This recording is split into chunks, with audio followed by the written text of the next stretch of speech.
Bonjour tout le monde, je m'appelle Amélie. Je suis accompagnée aujourd'hui de Anaëlle. On est tous les deux étudiantes en troisième année en soins infirmiers. Donc aujourd'hui, on a décidé de vous présenter la profession infirmière en milieu carcéral. Au terme de la présentation, vous serez en mesure de reconnaître minimum 4 rôles de l'infirmière en milieu carcéral, de cibler minimum 2 enjeux éthiques auxquels l'infirmière est confrontée. Donc, si on débute avec les rôles de l'infirmière en milieu carcéral. Premièrement, l'infirmière doit offrir des soins de santé physique et mentale et des traitements médicaux dans le but de rétablir ou de prévenir certaines maladies. Ça inclut que l'infirmière offre des traitements auxquels la personne incarcérée a droit, comme des soins de plaie. Elle doit aussi fournir la médication, comme les psychostimulants et les narcotiques.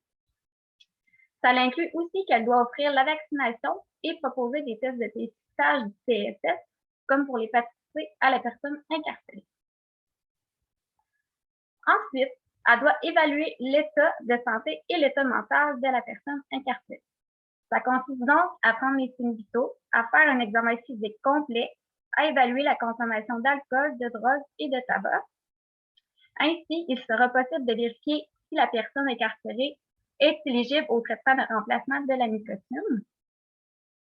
Elle se doit aussi d'évaluer le risque de sevrage par rapport à ça. Puis, finalement, évaluer l'état mental, ça consiste à évaluer la dépression et le risque suicidaire.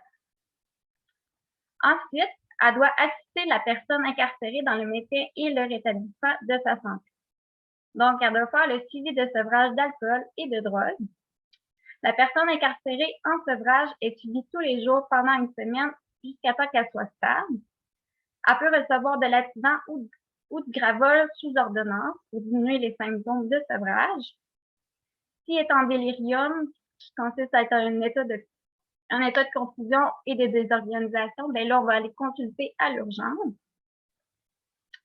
Ensuite, elle va gérer les prises de rendez-vous en clinique externe, à l'hôpital ou chez le dentiste, les consultations en microbio et ensuite, elle va assurer le suivi par rapport à ces rendez-vous-là.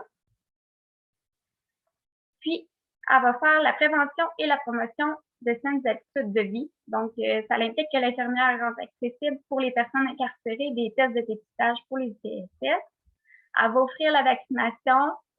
Elle va faire de l'enseignement sur la saine alimentation.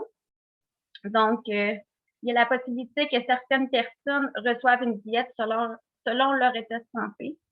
Ça peut être une diète diabétique, réduite en sodium, faible en matière grasse. Ensuite, elle va faire de la sensibilisation sur la toxicomanie, sur l'automutilation et le suicide. Donc, elle va faire beaucoup d'enseignements à la personne incarcérée.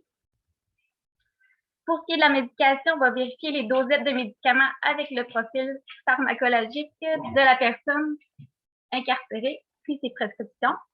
Ensuite, elle va administrer les narcotiques et les médicaments en injection et effectuer le suivi qui s'y rattache.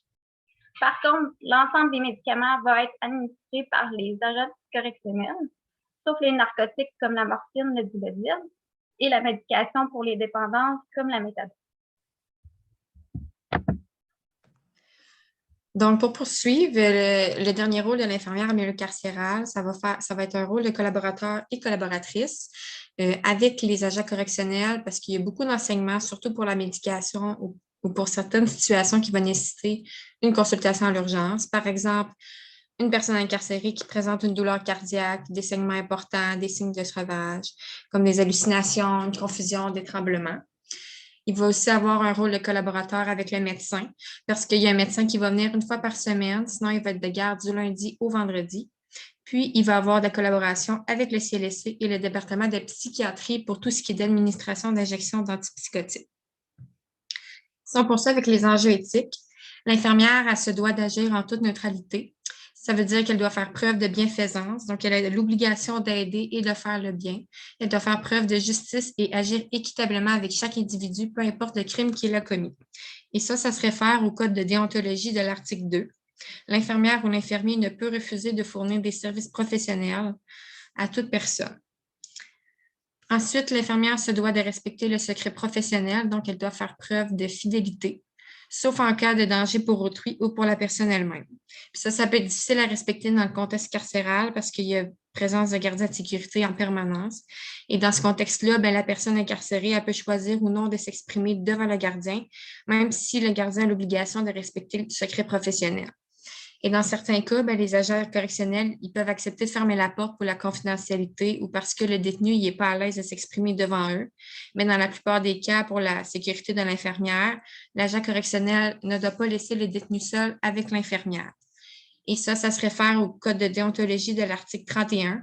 L'infirmière ou l'infirmier doit respecter les règles prévues au code des professions relativement au secret qu'il doit préserver quant aux renseignements de nature confidentielle.